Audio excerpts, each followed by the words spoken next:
And I'm joined now by the Prime Minister, Boris Johnson. Mr. Johnson, tens of thousands of people have died in this country from coronavirus. Families have been torn asunder, and in some cases, people have not even been able to say goodbye. Given the chance to talk to those families, what would you say now? Well, I have met relatives of those who have died, and my message to all of them and to all the bereaved is that they have my deepest sympathy. And I think the best thing we can do now for all those who have suffered in the course of this pandemic is to bring it to an end in the speediest possible way, whilst trying to keep our society going, keep our economy moving. And I know it's a very tough balance, but that's what we've got to do. There's another group of people, you say speedy end, looking ahead. All those people who have created businesses that they've devoted their lives to, people who have lost their jobs and don't see other jobs coming up, looking ahead at the next 6 months with something like terror. What would you say to them? And again, my deepest sympathies are with them too, because they do face, and they have faced, a serious uncertainty over the last few months. We've tried to deal with that as well as we can with a huge package of measures that everybody knows about, £190 billion worth of support already. We're going to continue to support businesses with the job retention bonus and all sorts of stuff to keep them through to Christmas and beyond. But in a way, Andrew, your first two questions have summed up the dilemma that any government faces in the course of this pandemic, and any Western democratic compassionate government. Because on the one hand, we have the imperative to save life, and it is a moral imperative to save life if we possibly can. On the other hand, we have to keep our economy moving and keep our society going, and that's the balance that we're trying to strike, and that's why we've got the package of measures now that are enforced both nationally and locally. And what we want people to do is to behave fearlessly but with common sense, to follow the guidance, whether national or local, get the virus down, but allow us as a country to continue with our priorities. So continue to keep kids in education, to continue to keep our economy moving, and as far as we possibly can. And what I hope is that, and believe very strongly, is that in the course of the next few weeks and months, the scientific equation will change, and we will start to see progress, whether it's on vaccines or on testing, that will enable us to take a different approach. But for the moment, that is the balance that people have to adopt. And that's the line we've got to follow. And it's the balance that you have to think about every day of your working life. Now, at the beginning of this, you had great public support and you had great support inside the Conservative Party. That is waning. I have to ask you straightforwardly, a lot of people are asking this question inside your party. They say the Boris Johnson of autumn 2020 just isn't up to it. Well, I think that the reality is that this is a government that's facing an unprecedented crisis, and I think that if people wanted me to approach it with the sort of buoyancy and élan and all the qualities that I normally bring to things, I think people would think that was totally inappropriate. And it is, because we face a pandemic in which already tens of thousands of people have died. And the struggle we have now is to contain that pandemic and yet to keep our economy moving. And what I can certainly tell you, Andrew, is that as soon as we have done what is necessary, and as soon as we've got the virus under control and we're able to move forward in the way that I think everybody would want, then you will see this country and this government really accelerating our progress. And indeed, what we're saying at this Conservative Party conference is that we're not going to allow ourselves in any way to be deterred by coronavirus. We're accelerating our programme for national renewal. We were elected, we had a massive majority in 2019 to change this country for the better. This is the moment not to be deterred, not to slow down, but to speed up And that's what we're going to do. Now, we've got a lot to get through. May I turn to the strategy with which you're dealing with the coronavirus? Yes. There are two key elements to it. One of them is the local restrictions and the local curfews and lockdowns and so forth. If we look at Oldham has been under really quite tough local restrictions now for 6 weeks. And today, compared to the beginning of those restrictions, the rate of infection is nearly double. It's simply not working, is it? Well, I'm afraid it's simply too early to say. And yes, of course, I know it's deeply frustrating for people in Oldham and for businesses in Oldham to be labouring under the kind of restrictions that we've got. And nobody wants to impose these types of things. I'm genuinely... But the advice that we're getting is that in these areas where we've got local lockdowns, stringent local lockdowns, we need to wait and see whether the R starts to come down, because some of these things have been intensified and the ratchet, as it were, has been tightened just in the last few days. So you've got to wait and see whether the rate of infection starts to come down. But we've got a fair amount of evidence. It's obviously not just Oldham. The City of Manchester, for instance, has been under restrictions since July. And the rate of infection on the 24th of July, when they went into restrictions, was 20.5 per 100,000 people, and it's now 205 per 100,000 people, nearly 10 times as much after 6 weeks, more than 6 weeks, of those restrictions. I put it to you, I don't understand why these restrictions aren't working. Do you? Well, I think that there are all sorts of factors in play. And clearly what's happened is that we've put a lot more load back onto the risk factor, in the sense that we've got schools back, we've got businesses back, things are moving again in a way that they weren't during the lockdown of March and April. But we've also managed to keep hospital admissions much lower than they were at that during that period. We've managed to keep the death rate down, although obviously we have to make sure that we keep it down. So the balance is, how do you ensure that places across the country continue to fight the virus effectively whilst keeping the economy moving? And the way to do it, and you're going to lean over and shut me up at this point, but the way to do it, the most important thing, is to remember the guidance: hands, face, space, get a test if you have symptoms. Rule of 6. Those are the crucial things. And also, Andrew, bear in mind that this otherwise blissfully freedom-loving Conservative government has imposed measures that would amount to serious fines if you fail to comply. And we've only got a certain amount of time. I know. So in these areas, and I appreciate the fatigue that people are experiencing. People are exhausted and furious.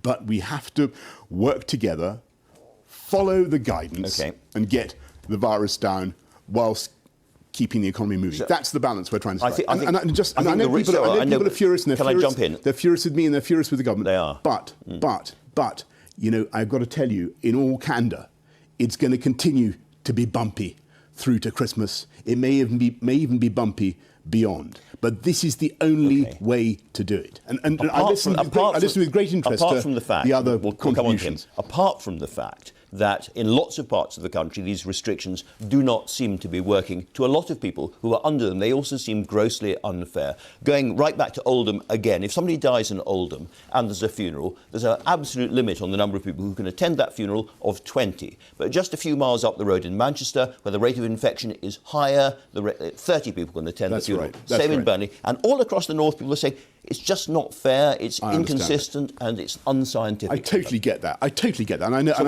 and so the Oldham restriction on funerals and the different strokes at you, the different measures there are in different places. I totally understand people's frustration. But let me invite you to speculate on what would happen. What would happen if you had several voices on your programme earlier, I was watching, some suggesting we should basically let it rip. No one said that. No one said they should let it rip. Or that the lockdowns were inappropriate, let's put it that way. The lockdowns were, and that the restrictive measures were wrong. I just can't accept that. And as Prime Minister, I couldn't take a course that could expose us to tens of thousands more deaths in very short order. And we've got to continue to bear down on this virus whilst protecting the economy. That's the balance we've got to strike. And with great respect to some of the other voices that I heard on your show, we haven't actually had any people who attack not the policy but the consequences of the policy. We haven't had any alternative suggestions. Well, no one has come up with any better proposals that I'm aware of. Yesterday, you said that people up and down the country had become complacent and blasé during the summer. Can I put it to you that your government was paying us to go and eat out, which spread the virus, was telling us, ordering us to go back into the office, which spread the virus? If anyone was complacent and blasé, it was you. Well, look, I take full responsibility for everything that's happened since the pandemic began, of course, and the government, is trying, as I say, throughout this to strike a balance. We had to go into lockdown in March and April, and that was effective in bringing the virus down. I think it was right to reopen the economy. I think if we hadn't done that, Andrew, if we hadn't got things moving again in the summer, we would be looking at many more hundreds of thousands of jobs lost, billions, hundreds of billions more gone from the economy. And I think it was right to support the economy, to put our arms around But we know that Eat Out to Help Out spread the virus. And I also think that it is important now, and irrespective of whether Eat Out to Help Out, what the balance of there was, it unquestionably helped protect many. There are 2 million jobs at least in the hospitality sector. But it was very important. It was very important to keep those jobs going. Now, if insofar as that scheme may have helped to spread the virus, then obviously we need to counteract that, and we need to counteract that with the discipline and the measures that we're proposing. Let's look at another. I'm sorry to jump in. I hope you understand the balance that we're trying to strike. It's very, very difficult. I do understand that. But let's look at another restriction that you've introduced, which is the 10 p.m. curfew on pubs. You will have seen, I'm sure, people pouring out of pubs in central London and Liverpool elsewhere. And it looks to many people as if this kind of last orders, gentlemen, please culture is actually making things worse, not better. You've said there's scientific evidence behind this. Can you produce any hard scientific evidence for this curfew at all? Well, the scientific evidence is, of course, that the virus is transmitted by person-to-person contact, and it's transmitted. Yes, it's transmitted in homes. It's transmitted between people, but it's also transmitted in what they call the hospitality sectors. It's transmitted in pubs and bars and restaurants, particularly as people get more convivial as the evening goes on. So one of the things that but last orders makes this worse, not better. Well, Andrew, one of the things that has been put to us is that you can, by curtailing the hours, you can reduce the transmission. And what we're saying to people is that's the objective. So people just need to follow the guidance. And obviously it makes no sense if, having followed the guidance for all the time in the pub, they then pour out into the street and hobnob in such a way as to spread the virus. But that's the effect. That doesn't make sense. That's the effect. Let me turn, if I may. If I may, then the answer is for all of us to follow the guidance. OK. Let me turn to the other element of your policy at the moment, which is track and trace. Yeah. On the 3rd of June, you promised everybody that there'll be 100% returns of the results for track and trace within 24 hours, and you've come nowhere close to that. Why have you broken that promise?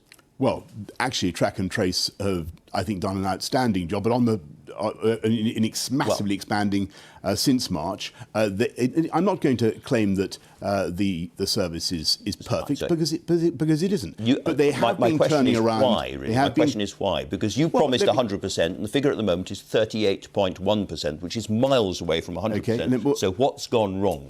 The answer is that the demand has massively increased. The capacity has obviously also massively increased since I made that commitment. If you look at the numbers that we have, we've got about 300,000 tests that are being conducted every day, and that's the capacity, I should say. And people criticise me for saying that I wanted this to be a fantastic system, and I do.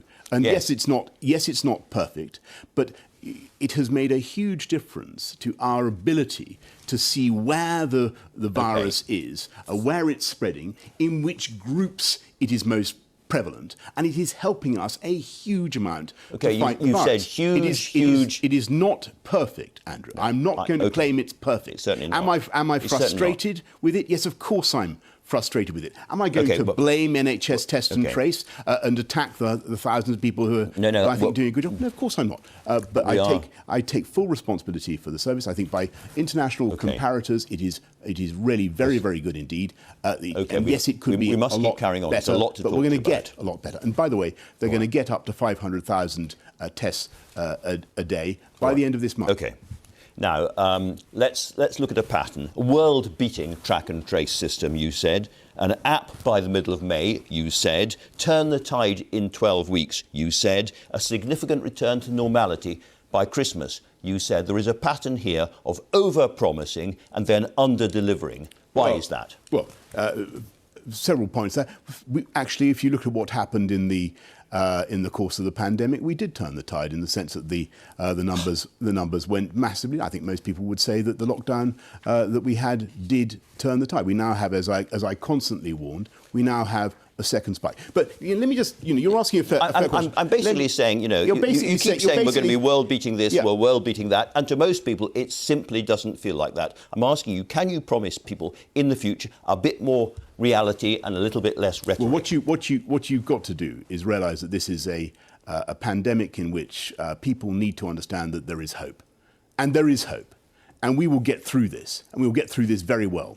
And it's up to government to show that we have the tools and we have the imagination and we have the creativity to get through this. And we certainly will. Well, and if you ask me, do I think things can be significantly different by Christmas? Yes, I do. But, we're working flat out to achieve that. But I'm not, be in no doubt that, that it is still very possible that there are bumpy months ahead. This could be a very tough winter for all of us. We've got to face that fact. But on the other hand, I think what people want to realise is that there is a way ahead. If we follow this balanced approach, we can do it, and we can do it together. Let me just stop you on that. We've had a very, very high rise in the number of infections overnight and yesterday, and we're told that there's some obscure statistical reason for that. Can you explain to people why there's been a sudden spike? Well, the reason for that is because there was a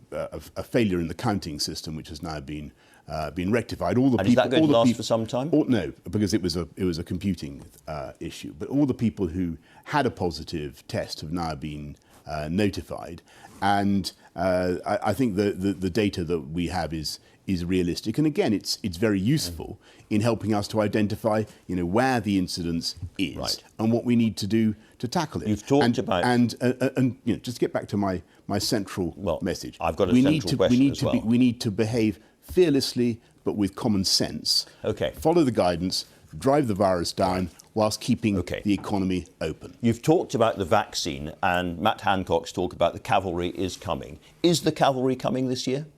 Well, you've just ticked me off for trying to. I'm just asking for a factual answer. Is the vaccine coming this year?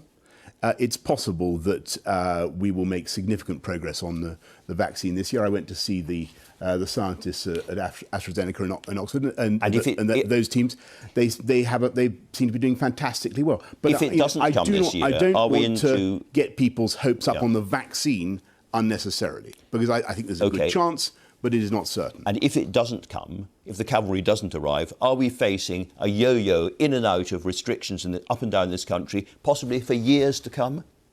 No, I don't think that's going to happen. And if you talk to the scientists, they're all virtually unanimous that by the spring things will be radically different, and we'll be in a different world, because that is the normal cycle of a pandemic like this. But I also think if you look at where we are, there's so many things are better. We have better treatments. We have dexamethasone, remdesivir, Regeneron, all these treatments that are now available that weren't a few months ago. That's changed the equation. We will find all sorts of ways, I'm absolutely sure, particularly through mass testing programs, of changing the way we tackle this virus. But for the moment, Andrew, to repeat my central message, we have to take the balanced approach that we are. And at the same time, you are visibly and loudly losing the support of the very Tory MPs you most relied on in the past in the House of Commons and in the House of Lords. Steve Baker of the ERG, the consequences of taking away liberty to protect public health have been devastating to our society and economy by any standard. What do you say to him? Well, I understand completely what Steve is saying, and nobody in my position wants to do any of the things that we've had to do. I'm a freedom-loving Tory. I don't want to have to impose. I don't want to have to impose measures like this. Are you crazy? I mean, this is the last thing we want to do. But I also have to save life, and that's our priority. And I think also, by the way, that's the priority of the British people. And I think that they will want to see their government continuing to work, continuing to fight the virus, and that's what we're doing. We have to move on. We've only got 5 minutes left. Yesterday you spoke to the President of the European Commission. Yes. After that conversation, were you more or less confident that we're going to get a deal? Well, I had a good conversation with Ursula von der Leyen, and she and I both issued a statement after that saying that we thought there was every prospect that we could get a deal. Everybody's been working very hard. But I've got you here. What do you think in your waters? I think it's there to be done. I think, alas, there are some difficult issues that need to be fixed, and there's no question that the EU needs to understand that we're utterly serious about needing to control our own laws and our own regulations, and similarly, they need to understand that the repatriation of the UK's fisheries, which were lost in 1973, is very important. You've been characteristically bullish about a no deal, saying we'd be absolutely fine. Is that really still the case, given the effect on the economy of coronavirus now? Mark Rutte, for instance, has said that a deal, he says, is a geopolitical necessity in the middle of a pandemic. Well, surely he's right. Good for Mark. Do you agree with him? Good for Mark. In which case, I hope that they'll agree to the deal that we've set out, because it's a very good deal for the EU. All we're asking our friends and partners to offer is terms that they've already offered Canada, which is a long way away from here. We're very close to our European friends and partners. We've been members of the EU for 45 years. I see no reason why we shouldn't get those sorts of terms. Are you in any way worried about the effects of no deal in the middle of a pandemic? I don't want the Australian WTO type outcome particularly, but we can more than live with it. All right. More than live with it. And this country, I think actually the people of this country have had enough. They've had this for a long, long time, being told that this or that was impossible or intolerable. I think we can prosper mightily under those circumstances. The new leader of the Scottish Conservatives, Douglas Ross, said this yesterday. He said, the case for separation between England and Scotland is now being made more effectively in London than it ever could be made in Edinburgh. Do you think he was talking about you? I think he was talking about those who don't value the union in the way that I do. And I think that the union is one of the great achievements of this country. And by the way, I think its value, its use has been amply demonstrated during this crisis, and not just in the way the armed services have helped deliver tests around the country, but the way the financial support for the whole UK has been delivered by HMT, by the Treasury. I put it to you that it's your signature policy of Brexit, very unpopular in Scotland, and your political personality, very popular in parts of England, very, very unpopular in Scotland, that is driving the case for independence more than any other thing at the moment. I think actually that Brexit is a huge opportunity for Scotland, and in the bill that we're just getting through the House of Commons, the Internal Market Bill, will involve the devolution of substantial powers to Scotland and elsewhere, and not least over fish. And just to get back to this fish point, it seems absolutely incredible to me that the Scottish Nationalist Party should actually be supporting a policy of literally handing back control of Scottish fisheries to Brussels, abandoning the future prospects of young people growing up in Scotland who would have a great future in that industry. Straight question. If the SNP win a big majority in the Holyrood elections next year on a mandate for a new referendum on independence, do you simply turn your back on the Scottish people and say, no, you can't have it? Well, what I would say is I think that, as we've been discussing throughout this conversation, this country has a big job now of building back. Yeah. So yes or no? Do you allow them that referendum, yes or no? From coronavirus, and I don't think this is the time, quite frankly, for us to have another referendum. We had a referendum in 2014. So no is the answer. We were told it was a once in a generation event, right? By the leaders of the Scottish Nationalist Party, and 6 years, it doesn't seem to me, is a generation. 8 years or so ago, I had a stroke, and I came back to work quite quickly. And I was quite surprised by real fatigue after that. It was a serious, as it were, insult to the body, and there is always a response to that. You've had coronavirus. Have you suffered anything like that? No, and I have huge sympathy, obviously, for what you went through, Andrew. But no, I had a nasty bout of it, no question. But there's no long COVID, you know. No, not in my case. And all right. This is not tittle tattle, because it's obviously very important. It's not tittle tattle. It's drivel. It's not tittle tattle. It's balderdash. It's very important for the country to know that the Prime Minister is on it and up to it and healthy enough. It's anthropologically crucial. It's crucial. And I can tell you. So here is the question. I am fitter than several butchers' dogs. OK, well, so here's the crucial question. If you found that long COVID caught up with you, as it does for many people, would you be straight with the British people, tell them and stand down? I can't repeat my point. I think the issue is that when I, alas, got this Richard thing, I was too fat. I was too fat. And if I may say so, this is a teachable moment for our great country, because we are one of the greatest places on earth, the greatest place on earth, but alas, as a nation, we are slightly too fat. We are fatter than virtually anybody else in Europe, apart from the Maltese for some reason. And we need to think about this. Very last question. I don't wish to cast any aspersions on my Maltese friends. You're the only person probably in the world who understands what President Trump is going through now. Yes. You went through exactly the same thing. What would you tell him if he was here? I'm sure that President Trump is going to be fine. He's got the best possible care. And I think that, he just needs to, most important thing to do is follow his doctor's advice, and he's got superb medical advice. I think that certainly, this is an important point. Obesity. I'm not making any comment about President Trump, but obesity, since you mentioned cheeseburgers, is one of the problems that this country needs to address, not just because it threatens all our health, but in the long term, as we need to tackle it to reduce the pressures on the NHS. It costs us all a fortune in taxation to cope with it. Boris Johnson, Prime Minister. You don't have to worry about it, Andrew. Thank you very much indeed for joining us today. Thanks very much, Boris Johnson.